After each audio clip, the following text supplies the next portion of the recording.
So I think we're all here. I want to make sure I can hear you.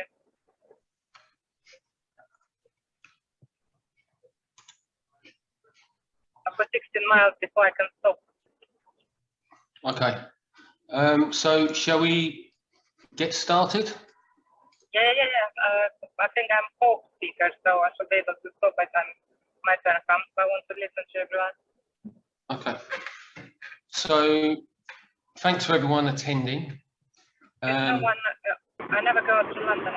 It's only us two for now, yeah? Yeah, Victoria, can you put yourself on mute?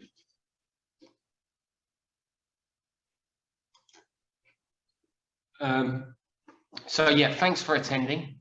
And obviously this is the first one what we're going to be doing. And so obviously I want to introduce the ambassador so she can start with her introduction and welcoming. So I'll pass it over to you. Yeah, dear participants, I'm very happy to welcome you to this online event, which aims to provide as much useful information as possible to all those who want to help the Republic of Moldova in this very difficult period in which the Moldovan authorities are making huge efforts to manage the flow of refugees fleeing the war in Ukraine. It is known that since the beginning of the war in Ukraine, the Republic of Moldova has opened his borders to all refugees from this country, offering them all possible help. I would like to mention with pleasure that in the discussions I have here, I often hear words of admiration and appreciation for humanity and hospitality demonstrated by the Moldovan people who mobilized to the maximum in their desire to help our neighbors in this dramatic and unprecedented situation. More than 370,000 refugees have entered Moldova since the beginning of the war, and around 100,000 of them are still in our country, which means a 4% increase in our population. The Republic of Moldova has the largest number of refugees per capita in the entire region.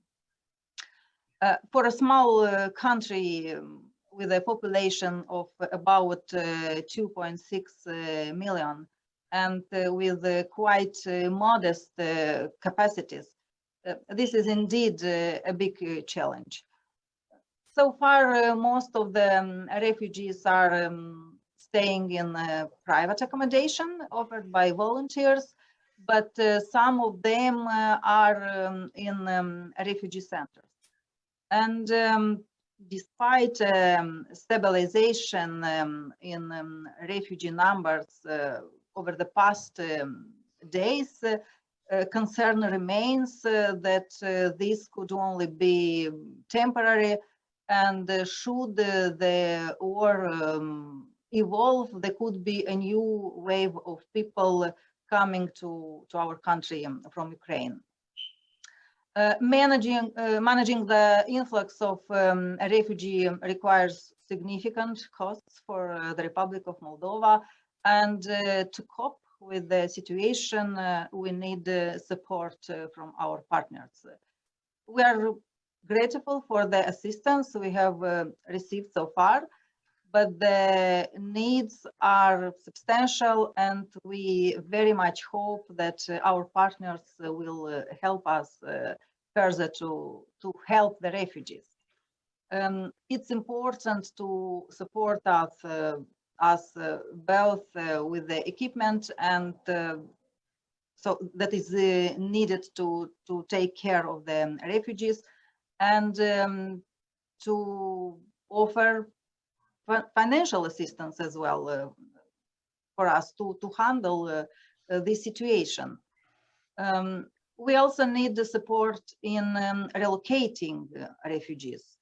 And in this regard, I hope that including Ukrainian refugees now living in Moldova will be able to benefit from the program launched by the British government, Homes for Ukraine, which will allow Ukrainian fleeing war to find a home in the UK.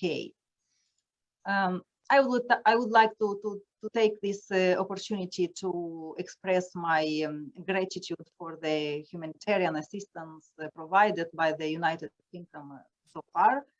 I want also to mention that the ministries of health of the Republic of Moldova and the United Kingdom have established direct contact to identify opportunities and concrete ways of cooperation between the two countries aimed at helping refugees. And in this regard, we greatly appreciate the UK's readiness to provide emergency medical assistance.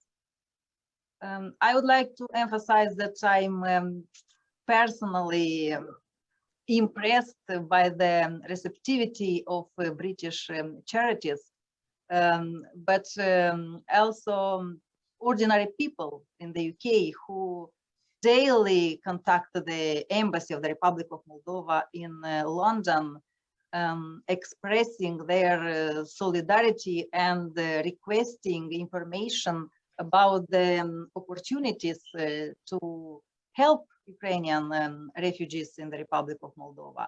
I want to thank them wholeheartedly for this interest and compassion. And I hope that today's event will contribute to the more detailed information of all those interested on the current situation and the concrete needs for the management of the flow of refugees by the authorities of the Republic of Moldova. So is Mrs. Anna Raku with us? No, it doesn't look like it. Okay. So because I hope so that she. Sorry. She was supposed to be. She told me today she's joining us. Has anyone sent her the Zoom link? Yes. I know she received the email, but she never received the agenda or the Zoom link.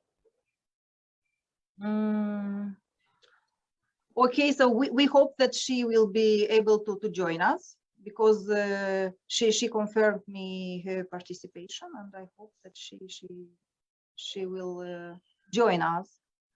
Has she got the Zoom link is my question. Sorry, it's very difficult for me to. Has she got the Zoom link? Yes, of course. Okay.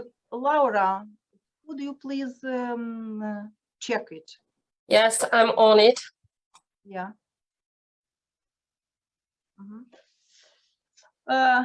Okay. Anyway, I would like to thank also the representatives of Medate, Mishk Europe, and EasyLink for their participation and willingness to share the experience they already have in helping Ukrainian refugees, which will certainly be useful to others. And of course, I'm grateful to the British Chamber of Commerce for Moldova for organizing this important event. Thank you. Okay, so Sylvia, would you like to start and present what you're doing? Gladly. Good evening, dear all. I must admit I'm absolutely honored to be invited here tonight. Thank you for having me, and I hope my participation here is going to be useful.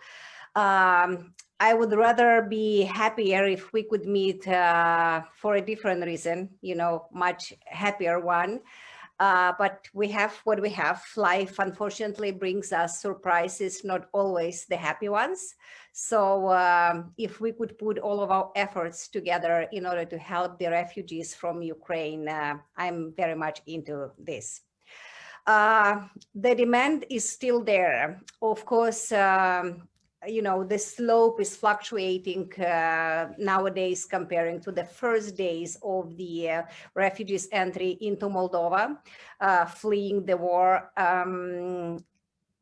At first, there was a huge need of hot lunches, for instance, to be provided to the refugees because they have been spending hours and hours, kilometers of lines on the Ukrainian side yet, trying to enter the territory of Moldova.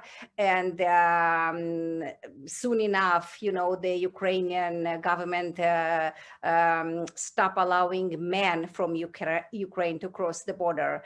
So there were mainly women, elderly, and children, women with infants, women with toddlers, and the children that have been staying in long lines for hours under the very cold weather. Unfortunately, we had a very, very cold beginning of the spring in Moldova, so it's in Ukraine.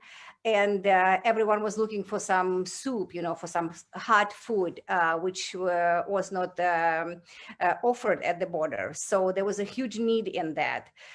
Gradually, with the help of nonprofit present there, trying to help the refugees, with the presence and participation of all kinds of religious entities, government later joined, the food, the hot lunches being provided to a larger extent nowadays.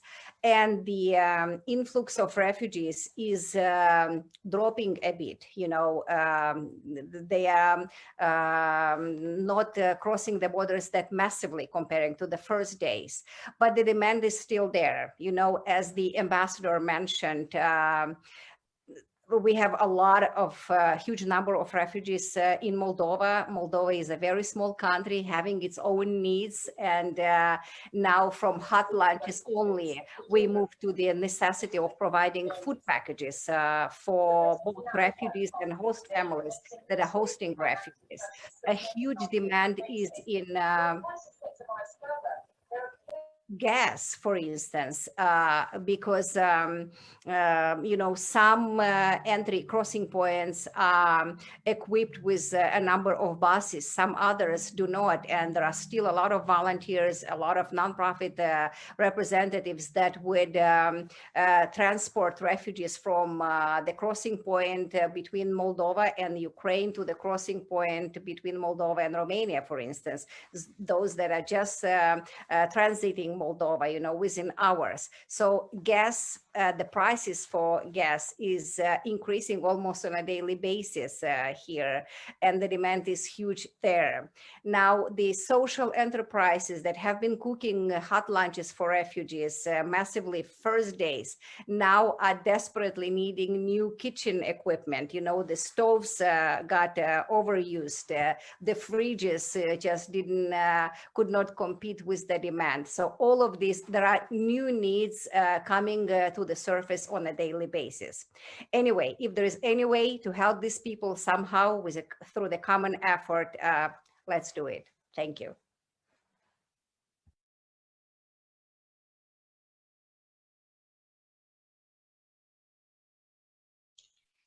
Thanks for that, Sylvia. So now we'll pass over to Kevin Westfield from Mission Europe. Great. Well, thank you very much, and good evening, everybody. I've got a little bit of a cold right now, so I'm probably speaking a little bit nasally. But yeah, just like Sylvia, it really is an honor and a privilege to spend this time with everybody this evening. I've been working in Moldova for just over 10 years, actually. And we set up the organization, the charity Mission Europe in 2015. And in that same year, I had a lady, she's actually trying to connect, called Rose, who came on a trip with me to Nispereni in Moldova. And yeah, when she came back, she's a nurse by trade here in the UK, quite high up. She just had this real passion and desire to really help families in Moldova.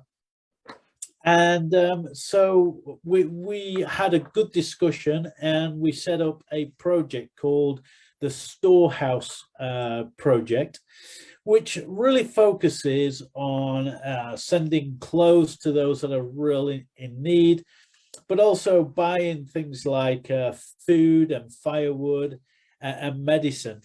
And it kind of started off by just teams of people having an extra suitcase that they would bring with them and leave with them. That's how it all started. But then it went from there into then sending van load of aid. But then for the last 2 or 3 years, we've been sending, lorry loads, so 40-ton lorries of jam-packed full of aid and all different kind of things. So we actually had one that arrived last Wednesday in Nispereni.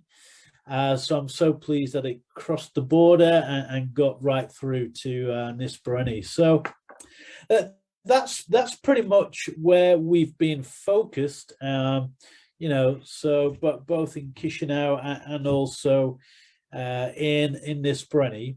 We've been working with a couple of other NGOs. So International Aid Trust is based in the northwest of England. I've been working with them. And also the main key workers that we're working with is Victor and Emilia Antocci, and they have significant influence not only in Nispereni but right across the nation. And I've got a network of churches that they actually work right through. There's probably 300 plus. So yeah, that's pretty much where it is right now. We're passionately wanting to see, how best we can help move things move forward. So yeah, just want to say thank you very much for coming on the call, and looking forward to networking and seeing how best we can work together to really help the refugees, and especially in this crisis time. So yeah, thank you. Okay, great. Thanks for that, Kevin. Right, so Victoria, it is your turn. Hopefully your connection is better. Can you hear me now? Yeah. Good evening, everyone. I do apologize for being on a trouble. I'm trying for 30 miles to find a service and I can't. Hopefully I can find one, and I hope you can hear me. My dad has been working for 10 years in Moldova and has been working very much on logistics, on social services and hospital equipment. So when the COVID campaign when the COVID came, we was very well positioned to act very fast to deal with COVID crisis. So during COVID crisis, we have managed a €250,000 budget to import and buy goods from across everywhere, from China, Europe, to deliver to doctors in Moldova. But in the same time, we use our logistic expertise to bring stuff made in Moldova, like gowns, masks, back to UK, because UK was in a big need as well. So now when the war started in Ukraine, my dad again was very well positioned with logistic expertise on all the network we have to ship containers and trucks full of aid. We are on truck number 9 loading tomorrow and to arrive in Moldova today. We have managed to send aid to Ukrainian as well. Ukrainian has lists are changing every day, but it's getting really, really desperate for food and medication. And when I say medication, we don't talk about something very, very expensive. We are talking about life-changing medications such as pyroxine, insulin, and items like this. The crisis in Moldova, as Ambassador mentioned, is quite high. And if we don't act fast to make a long-term plan, Moldova is going to be in collapse. The Republic of Moldova is not equipped to feed 100,000 refugees per day. Thanks to donations, and there's a lot of donations coming from every single angle, international organizations, local people, nationally, we are managing this influx now. But even as Silvia mentioned, the problems are coming every day on different angles than we are anticipating. And this is not, for some reason, Republic of Moldova, including the government, I think, I may be wrong, and I hope I'm wrong, did not anticipate this as a long conflict, so should I say, a long plan to act. As mandate, we have made a 6-month plan. We do need funding to implement it, and I hope we don't need it, but we do have a plan in place. As a whole organization, we are working in Moldova now. We really have to think how we can support Moldova to be able to feed every single citizen, how we can integrate them in Moldova society, the Ukrainians who doesn't want to leave Moldova, and how can we integrate Ukrainian citizens back in UK. Now UK opened that window. I think we should use every single opportunity to integrate them, as many in Europe and in UK than in Moldova, but in the same time to integrate them in Moldova. We also have running a Phoenix Center in north of Moldova and another center in a village. So in both centers, we are hosting around 100 people. We have mothers and children. This is what Medate is doing. I really hope we can put together all of us and make a long sustainable plan in order to help Moldova. And with this burden, our help will be needed even more. Thank you.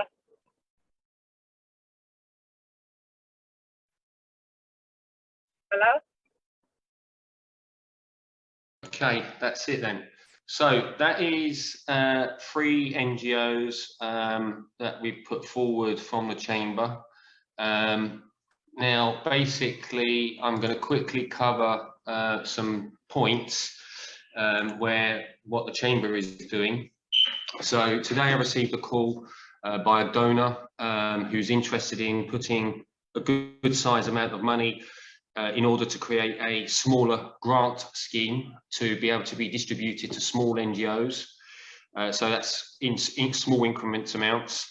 But there's going to be, from our side, we need to develop some technical elements in order in small NGOs to be verified, and so that they can submit their applications. One of the things that we're actually doing, and if I just share the screen quickly. So inside the members area of the chamber, we've actually put up a section for UK people to actually post any accommodation they can provide for Ukrainians coming to the UK. At the same time, we've put a crowdfunding mechanism in place, so small NGOs or other projects can actually do crowdfunding. And we've also got a project section, which is basically for people. One of the big things right now is people want to do some live events, do some musician work and stand-up comedy to raise money. Well, people are asking where they send the money and who to work with. So what we've done with the chamber is we've removed all the commercial side, and we've flipped it over so that NGOs can work with the platform, send Ukrainians to the platform, British people looking to provide housing offers, they can come to the members area and post it and speak directly to get to know those people. On the other side to it, there's also a recruitment section. So if British companies want to offer jobs, again, it's all in the same location. So this is the technical elements that we're working on from the chamber perspective. So I'll quickly pass this over to Nick. Thanks, Lee. Yeah, alongside that, I think it's very important, as we said, as we've heard, there's a long-term need here. So there was the initial short-term donor needs, in terms of getting those hot food. But as we've heard, there's a much longer-term need, and we've looked at doing a digital voucher system. This is things that we've previously worked with in Africa, and also we have. Bear with me. I think you can extend the meeting, Lee. So we're looking at various aspects for that. Why? Because we feel it's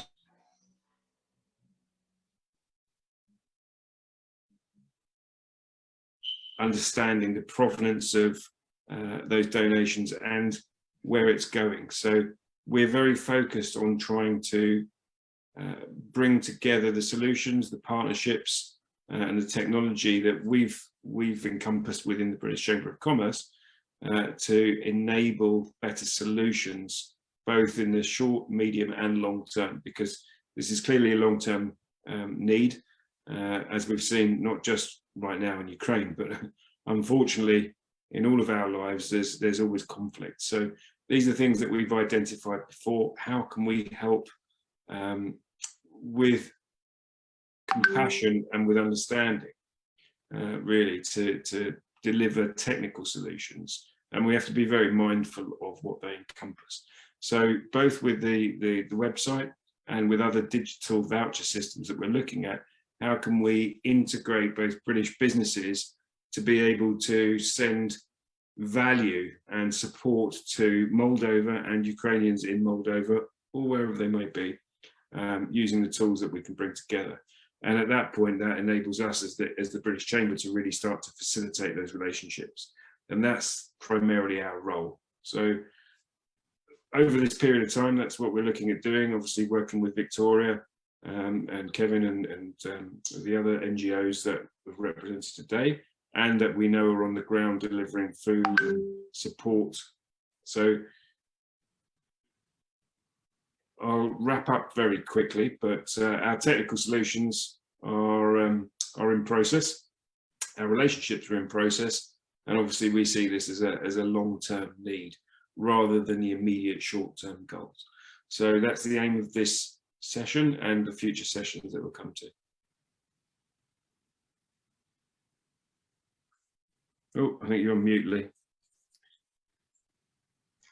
So we've come to the end of what we wanted to put together. This is obviously the first, and it's all about baby steps.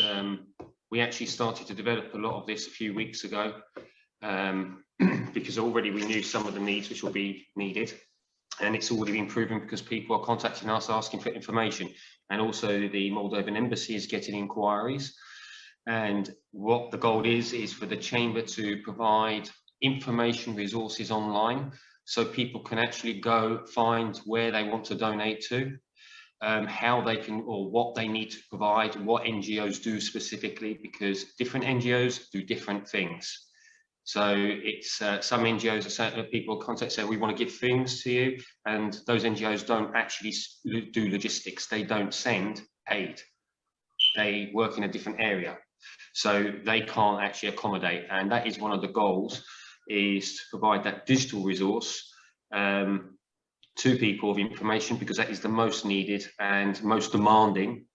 Because I mean, I'm speaking to, it can be from 10 to 20 people a day by telephone asking for information, and I'm spending more time to explain to them there's certain things they can do and can't do, or there are certain people they can work with, and what they need.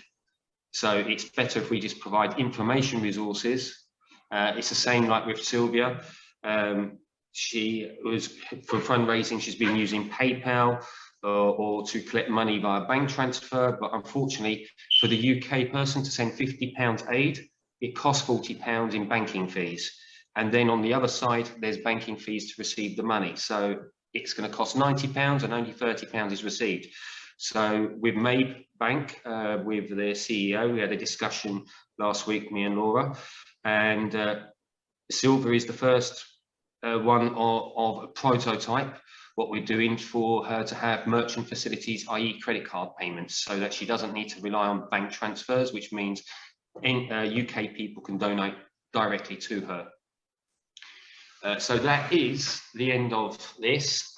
We've got 1 minute left for some reason. I don't know why we've got the timer, but I think it's because I started the live stream half an hour before, so we might have used up time on it. So, Madam Ambassador, is there anything you would like to say in the last 1 minute? Mute. You're mute.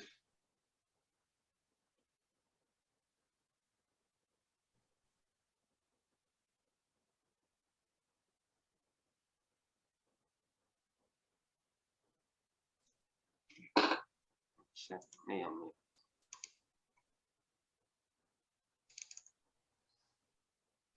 Oops. Okay, we can't hear you. Anyway, so we will be doing this again, and we'll be much more better organised. But this was the first one. It was just to do some simple introductories and to get the steps rolling. I have a question. Can I have a question, please? Quick, because it's going to cut off. I had some business meetings today, and